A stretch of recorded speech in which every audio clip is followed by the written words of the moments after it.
Bonjour à tous, Franck Muller de Lyon. Nous sommes lundi 29 juillet. Bien, je reviens sur ma dernière vidéo. 10 500 vues, je crois. 600 commentaires. Un bon quart d'injures. Effectivement, d'injures, d'insultes. Venant évidemment de la part de personnes issues de l'immigration qui n'apprécient pas que l'on puisse stigmatiser les enfants gâtés, les petits casseurs, nos petits incendiaires. C'est vrai que ces petits chérubins sont les victimes de la guerre d'Algérie. 70 ans après, ils ont le cul sur le capot d'une voiture, préférence une voiture allemande, et à crier 1, 2, 3, viva l'Algérie. Hein. Voilà. Est-ce que vous arrivez à comprendre? Il y a une complète déconnexion entre l'action faite par ces vandales et les conséquences donc, de ces mauvaises actions sur l'ensemble de la vie sociale, de la vie tout court de tout le monde, et aussi de la vie des populations d'origine immigrées il y a 20, 30, 40 ans. Ça n'arrange rien. Les parents ne voient pas qu'il y a une classe criminelle de bas étage prête à sortir des kalachnikovs pour prendre des secteurs de vente de drogue. Leurs gamins se baladent toute la nuit et puis certains prennent une rafale. Et après, on voit dans le journal télévisé la maman qui pleure que son adolescente, 17-18 ans, a été retrouvée criblée de balles dans une voiture. Oui, mais bon. Les mauvaises fréquentations aussi. Alors, j'ai beaucoup de peine. Beaucoup de critiques, beaucoup d'injures, mais franchement, ma peine devant tant d'aveuglement est plus forte que ma haine devant des années d'aveuglement politique dans le traitement de la délinquance. Récidive sur récidive sur récidive. Des jeunes gamins qui ont 50 inocasies judiciaires. Sachez qu'en Californie, au bout de 3 condamnations, eh ben, vous restez en prison. Prison à vie. Vous avez rechuté une fois, vous avez rechuté une deuxième fois. Eh ben, on vous laisse au trou. Enfin bref. Une anecdote. Le lendemain des événements, je vais voir ma dentiste. Ben, moi, je suis un méchant raciste. Hein. Ma dentiste, elle s'appelle Fatia. Elle est née en Algérie, vous voyez.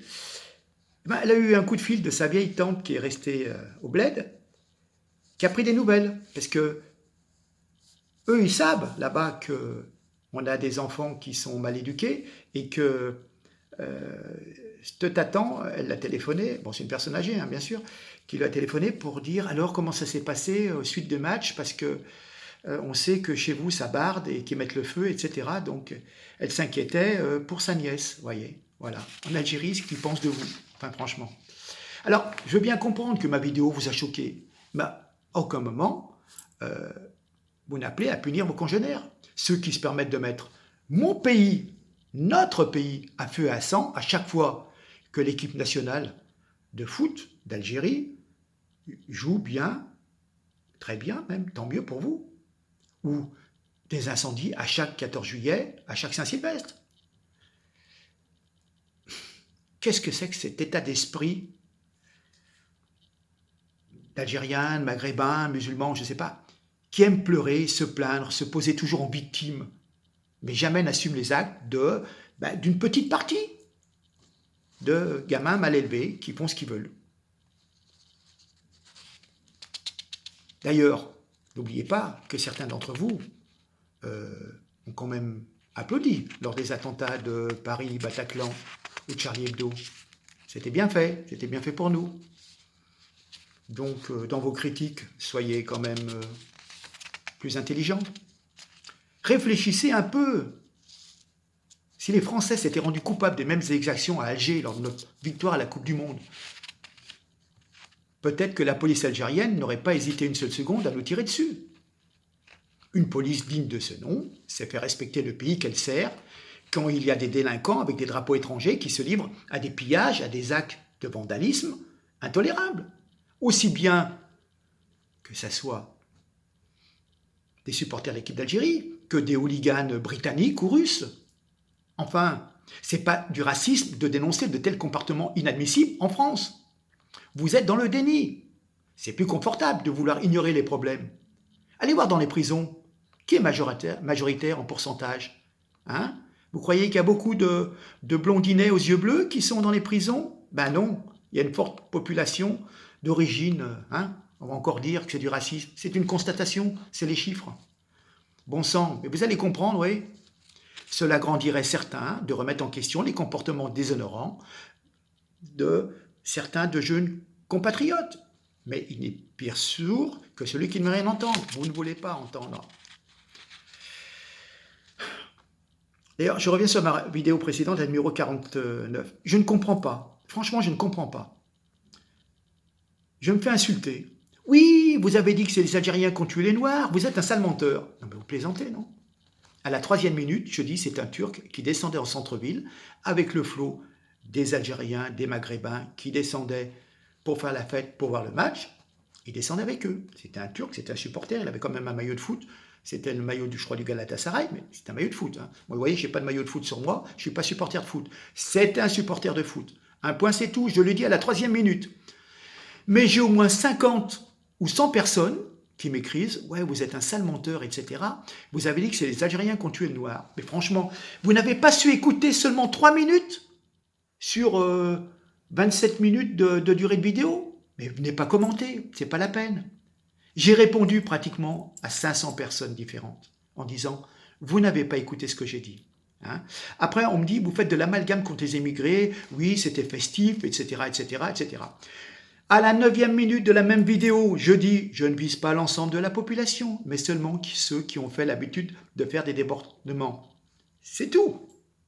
Est-ce que j'ai dit, ouais, tous les Algériens sont descendus, c'est tous des casseurs, c'est tous des enfoirés? Non.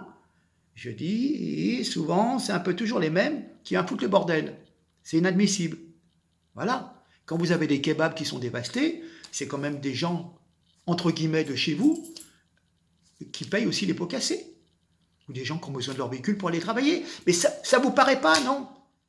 1000 voitures pour le 14 juillet, vous trouvez ça normal? Mais franchement, oh, vous vivez où? Non mais franchement, hein. Alors je cite un auteur marocain que dit que les gamins, c'est des aigris, des jaloux, qui cassent. Mais non. Ah non, là, bon. Il y a des Algériens qui m'écrivent « Ah oui, mais c'est normal, les Marocains, ils disent du mal de nous parce qu'ils ne nous aiment pas. » Non, mais attends, c'est bon, quoi. Je veux dire, on m'a même écrit que c'est des gens du Front National qui descendaient pour brûler les voitures pour dire que c'était des Arabes qui brûlaient. Hein. Non, mais attendez.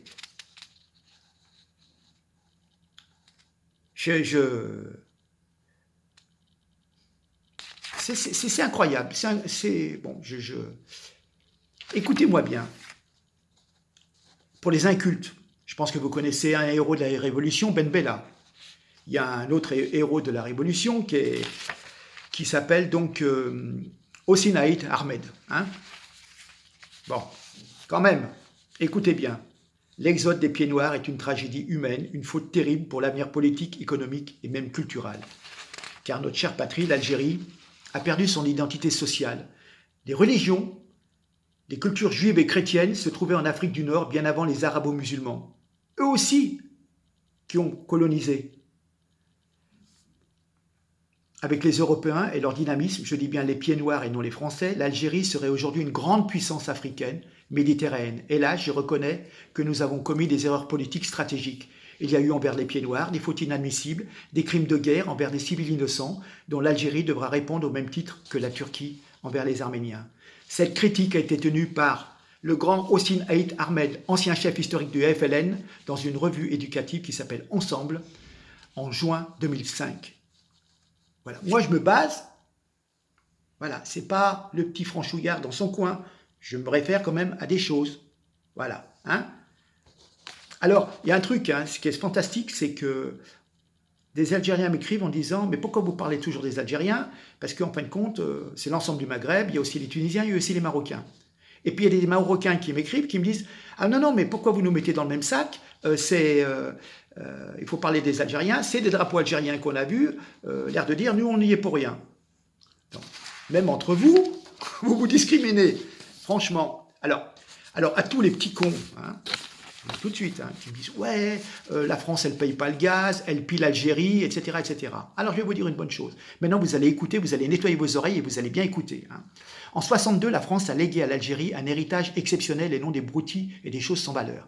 54 000 km de routes et pistes, 80 000 km avec les pistes aériennes, 31 routes nationales, dont près de 9 000 km étaient goudronnées, 4 300 km de voies ferrées, 4 ports équipés aux normes internationales, 23 ports aménagés dont 10 accessibles aux grands cargos et 5 qui pouvaient être desservis par des paquebots, 34 phares maritimes, une douzaine d'aérodromes principaux, des centaines d'ouvrages d'art, ponts, tunnels, viaducs, barrages, des milliers de bâtiments administratifs, des casernes, des bâtiments officiels, 31 centrales hydroélectriques, 31 ou thermiques, une centaine d'industries importantes dans les secteurs de la construction, de la métallurgie, de la cimenterie, des milliers d'écoles, d'instituts de formation, de lycées, d'universités, avec 800 000 enfants scolarisés dans 17 000 classes, avec autant d'instituteurs, dont 2 tiers de Français. Un hôpital universitaire de 2000 lits à Alger, 3 grands hôpitaux de chef-lieu à Alger, Oran et Constantine, 14 hôpitaux spécialisés, 112 hôpitaux polyvalents, soit le chiffre exceptionnel d'un lit pour 300 habitants. Eh bien, allez trouver des pays dans vos régions où il y avait un lit d'hôpital pour 300 habitants. Hein. Sans parler d'une agriculture florissante laissée en jachère après l'indépendance, à telle enseigne qu'aujourd'hui l'Algérie doit importer du concentré de tomates, des pois chiches, de la semoule pour le couscous. Tout ce que la France légua à l'Algérie avait été construit à partir du néant dans un pays qui était une bande de terre. Alors on vient me le sortir, oui, il y avait des royaumes avant, etc. Mais ce n'était pas une nation moderne avec l'impôt sur le revenu, la taxe foncière, les hôpitaux, un département, une circonscription, enfin une préfecture, une sous-préfecture, voilà, des tas de choses comme ça.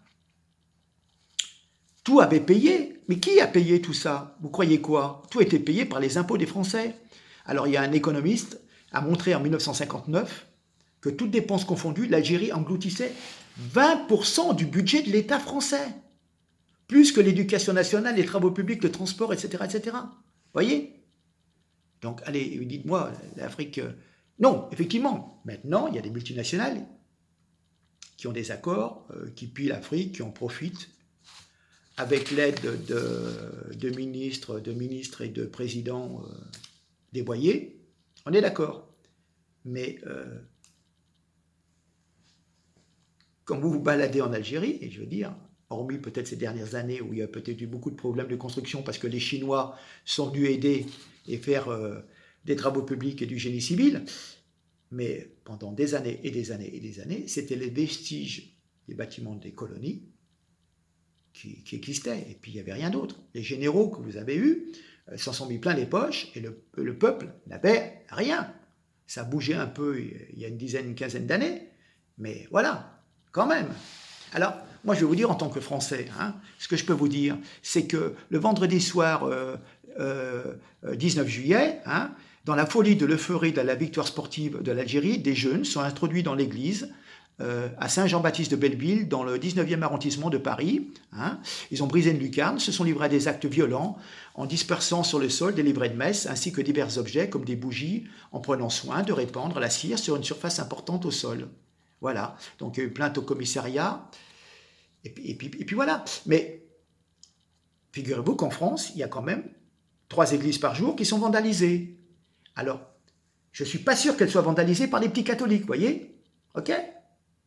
Voilà, moi j'ai vu des vidéos de gamines, d'adolescentes qui faisaient les folles, hein, et qui criaient « Allahu Akbar » au sein de l'église. Elles se filmaient en vidéo, puis après elles mettaient ça sur leur page Facebook.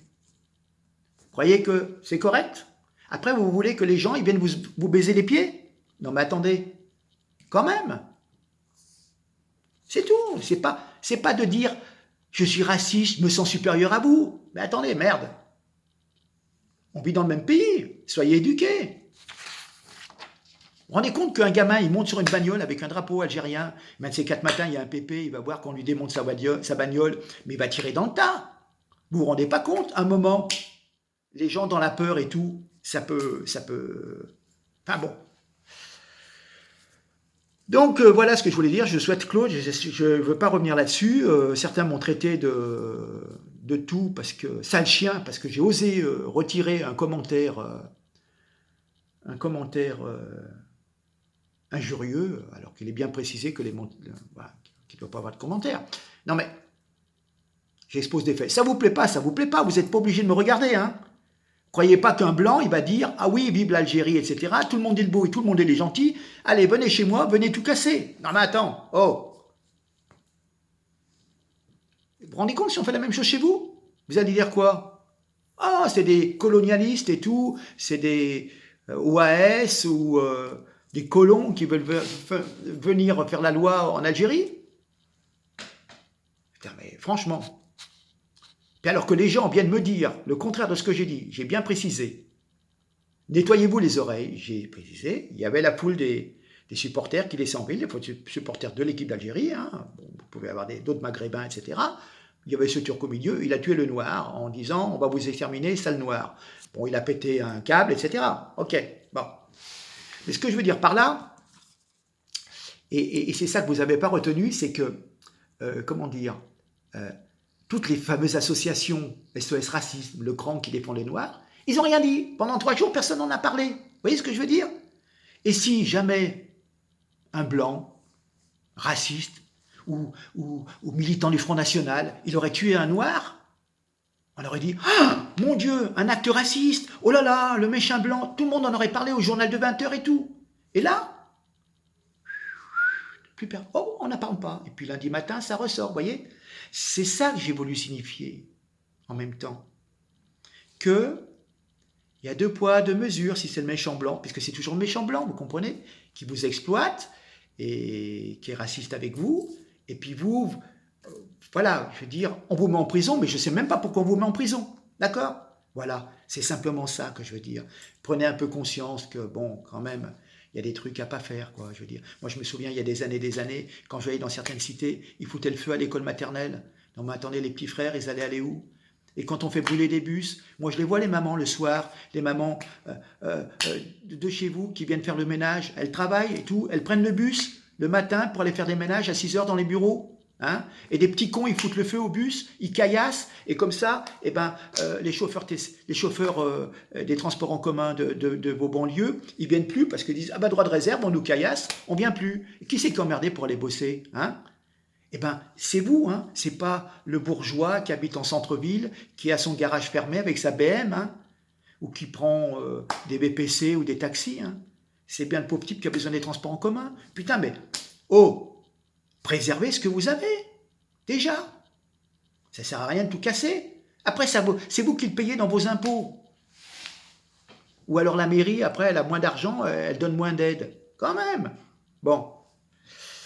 Enfin, c'est pas la peine de continuer à m'injurier. Je crois que systématiquement, maintenant, je ne répondrai plus. J'ai fait l'effort de répondre à peu près à 500 personnes. C'est bon. Vous n'écoutez pas. Vous n'écoutez pas. J'ai dit à la 3e minute, j'ai dit à la 9e minute, si vous n'écoutez pas, c'est pas la peine de venir faire des commentaires. Je m'en fous. Vous montrez au contraire la preuve de votre incompétence à communiquer avec des gens qui vous traitent en égo. Mais simplement qui vous disent à un moment, t'es gentil, mais oh, tu me casses les bonbons parce que tu fais trop de bruit, tu fous le feu, tu casses tout. Mais bon, je clôt là. Allez, on va parler de l'accord CETA. Enfin, la Greta qui est venue en France, et le CETA. La petite Greta, enfin bon.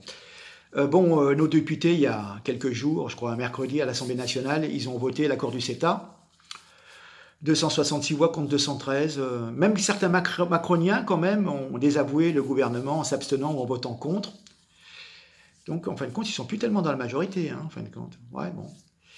Un projet, quand même, qui est préparé depuis 2 ans, qui est déjà plus ou moins en marche. Je vous rappelle que le CETA, c'est le traité de libre-échange avec le Canada. Hein, comme ça, les Canadiens peuvent nous envoyer des trucs où il y a 41 produits nocifs qui sont interdits en France. Et nous, on les achète. Hein, c'est le libre-échange, on est tous copains. Hein, et comme ça, nos agriculteurs et nos fermiers, ils se pendent. Et nous, on bouffe des aliments avec de la merde dedans et des bovins qui sont nourris avec de la farine animale. Rappelez-vous les histoires des farines animales. Eh ben, il y a un vice dans la législation, ce qui fait que les Canadiens peuvent continuer à donner des farines animales à base de sang, de merde qui sont pris sur les bœufs et il le redonne, et il le bouffe, et voilà. Enfin bon, j'essaie d'être le plus clair possible. Bon, on peut s'apercevoir qu'il y a des gens de chez En Marche qui ont quand même voté contre. Et puis, bon, les écologistes, ils ont compris quand même que c'était pas bon, le CETA. Donc, du coup, on pensait que les écologistes allaient se mettre avec Macron. Et là, on peut dire que si franchement, les écologistes soutiennent En Marche pour les municipales, c'est plus être écologiste. D'ailleurs, Hulot a lui dit, c'est incroyable qu'on baissait les normes sanitaires et tout, enfin bon. Parce que voilà, il y a des OGM, il y a des farines animales, et puis voilà. Et bon. Et puis ce qui était bien avant, c'est qu'on avait des normes sanitaires qui étaient élevées sur les pesticides. C'était ce qu'on appelait un principe de précaution. Donc, c'était difficile de pénétrer pour les exportateurs des autres mondes. Ils ne pouvaient pas rentrer sur le marché français. Alors, on n'avait plus de droits de douane, mais on avait des normes sanitaires très importantes, ce qui fait que, bon, les autres qui nourrissent leurs animaux avec des cochonneries, et ben en fin de compte, ça faisait des barrières et ça nous protégeait des Chinois, des Américains et tout. Donc voilà. Comprenez que la France est quand même associée à la bonne bouffe, à des notions de qualité, de haut de gamme, pour l'industrie du luxe, mais aussi pour les filiales agroalimentaires. C'est notre image de marque. Le bœuf charolais, etc., même le porc en Bretagne, etc. Et le fait d'ouvrir nos frontières à des produits qui sont plus bas de gamme, on va brouiller donc l'image de ce positionnement quand même d'excellence, la bouffe à la française, le fromage, etc. Bon.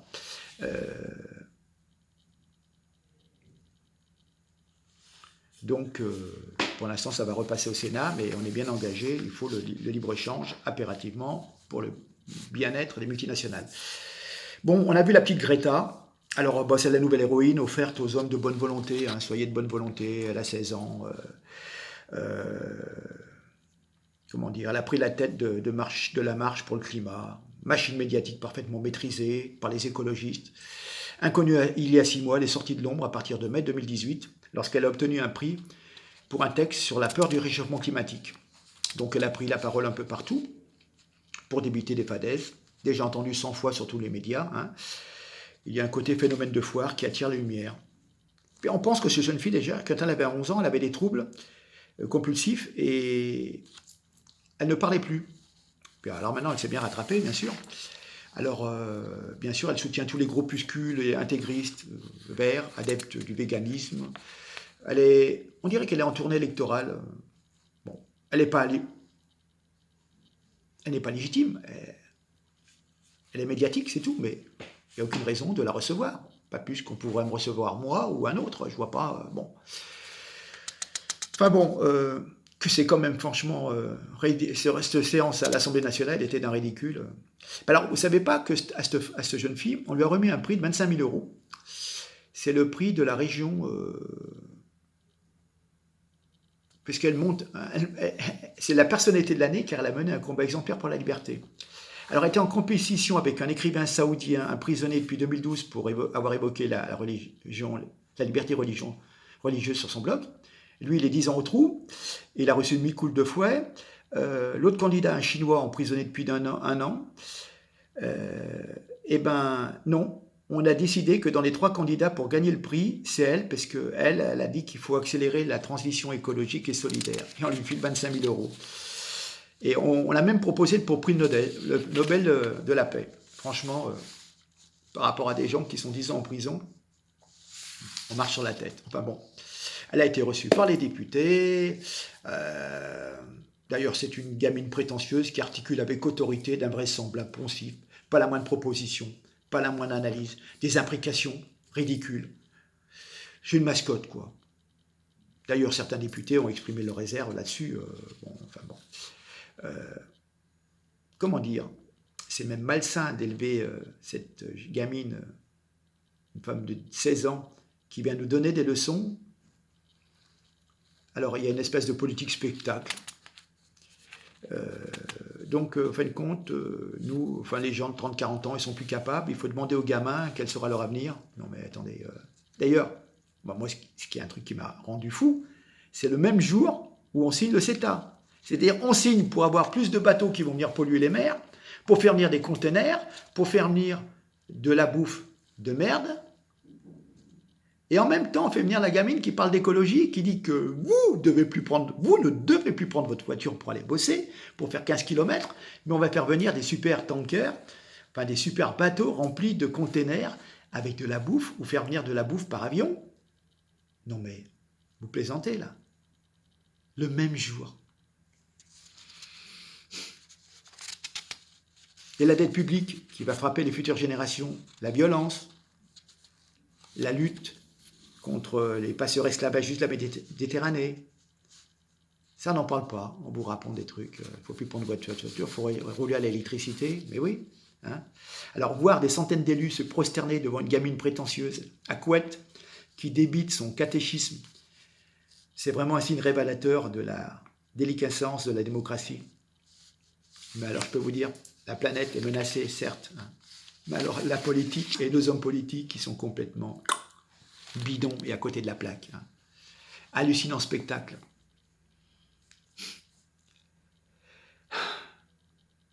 Les voir applaudir une opération médiatique de grande ampleur.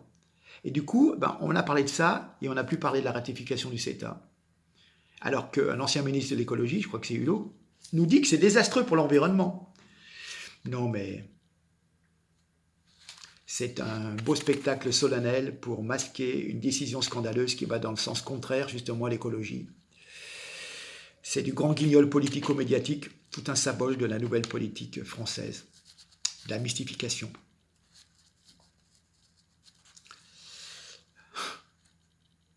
On ne peut pas en vouloir à cette adolescente, bien sûr, dont les parents en profitent d'ailleurs, mais comment ne pas s'interroger sur un mécanisme manigancé ou spontané qui porte au rang de chef de l'État, accueilli devant le Parlement français, une jeune fille normale de 16 ans, comme si c'était une apparition providentielle, vous voyez. Elle va tout nous révéler, tout notre futur, enfin bon. Et alors tous ces élus du suffrage universel chevronnés qui incarnent la nation, et puis qui sont là à l'applaudir, franchement. Une sensation de médiocrité, de plus en plus médiocre, sans équivalent dans l'histoire récente. Allez faire venir cette gamine. Enfin bon. Et puis voilà. Il y a d'autres choses qui viendront plus tard. Donc voilà, j'espère que nos amis cousins... Alors on m'a signalé qu'il y avait des tests ADN qui étaient faits sur les gens. On m'a donné des liens de vidéos. Je reviens à nos amis d'Afrique du Nord. Et effectivement, dans les gènes, maintenant, vous pouvez faire des tests ADN et puis ça vous dit 25% arabes, 7% portugais. Il y a même des maghrébins qui ne savent pas, mais ils ont 5% de gènes juifs dans leur sang. Bon, c'est comme ça.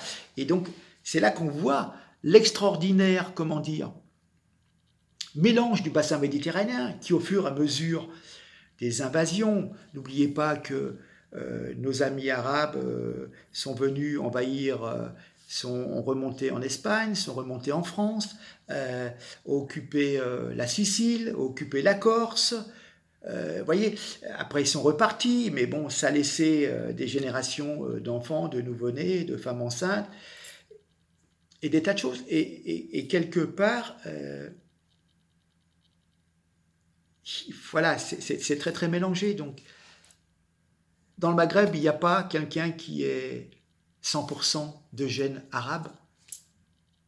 Et peut-être que si on va prendre les gènes d'une personne plus kabyle, ça va être encore différent. Vous voyez, je veux dire, il y a des gènes européens qui sont mélangés. N'oubliez pas qu'il y a 2000 ans, c'était Carthage. Après, il y a eu des royaumes berbères. La Numidie est remontée aussi légèrement. Vous voyez, bon, il y a des tas de choses. Donc, on n'est plus dans le racisme. Comprenez que vous faites toutes vos analyses, vous parlez du racisme, des colonies, mais c'était à l'époque où il y avait encore, il y a 100 ans, on mettait encore des gens dans des eaux, parce que c'était comme ça, je veux dire. C'était comme ça. Mais il ne faut plus se référer à ça. Vous avez maintenant des gens à la télé, des présentateurs télé, c'est des gens du Maghreb, il y a des Noirs, vous avez des humoristes, vous avez des chanteurs, des chanteuses de talent, etc. On n'est plus dans le truc du cliché. Arrêtez avec ça, regardez devant. Voilà, c'est tout. La guerre d'Algérie, c'était il y a 70 ans. Il y a eu des horreurs de tous les côtés. De toute façon, il y a toujours eu des horreurs. Voilà, c'est tout. Mais c'est pas la peine d'aller se foutre sur la gueule dans les rues de Paris, d'aller déboulonner. J'ai vu, moi, des vidéos avec les drapeaux algériens, ils ont déboulonné la statue à De Gaulle. Et après, on me dit, ah ben non, c'est pas les Algériens, vous racontez des mensonges. Non mais attendez, quand même. Mais après, moi, j'ai rien plus contre les uns contre les autres. Je vois ceux qui défilent dans la rue. Ce matin, j'en ai parlé à des clients tunisiens, ils rigolaient. Ils me rigolaient en tapant dans le dos. Voilà. Après, il dit, moi je descends pas dans la rue quand il y a des trucs comme ça, je tiens pas à avoir d'histoire. Voilà, on plaisante entre nous. Mais à un moment, voilà, c'est ridicule. Voilà, alors bon, s'il vous plaît, les commentaires négatifs, moi, gentiment, j'ai aucune prétention. Moi, je suis un blanc franchouillard, excusez-moi d'être blanc, je peux pas être noir, je peux pas être marron, voilà, je suis comme ça, je suis comme je suis, hein, d'accord? Écoutez, en France, généralement, il y a pas mal de blancs pour l'instant, peut-être que ça va bientôt changer, je pense, mais pour l'instant, j'ai une grande gueule, je l'ouvre, hein, c'est la liberté d'expression, vous avez le droit d'exprimer votre joie que votre équipe a gagné, mais je ne nous y conviens pas, le droit de casser, je suis pas d'accord, moi j'ai le droit de le dire que je suis pas d'accord que vous cassez, mais c'est tout, je ne dis aucun mal de quelque nationalité ça soit, c'est tout. On est clair, c'est bon, je n'y reviendrai pas. Je vous souhaite une bonne fin de journée. Profitez de vos vacances pour ceux qui peuvent. Bon voyage à ceux qui vont au bled ou qui vont en revenir. Nos amitiés aux cousins qui sont là-bas. C'est tout, sans rancune. Ciao, à la prochaine. Merci, au revoir.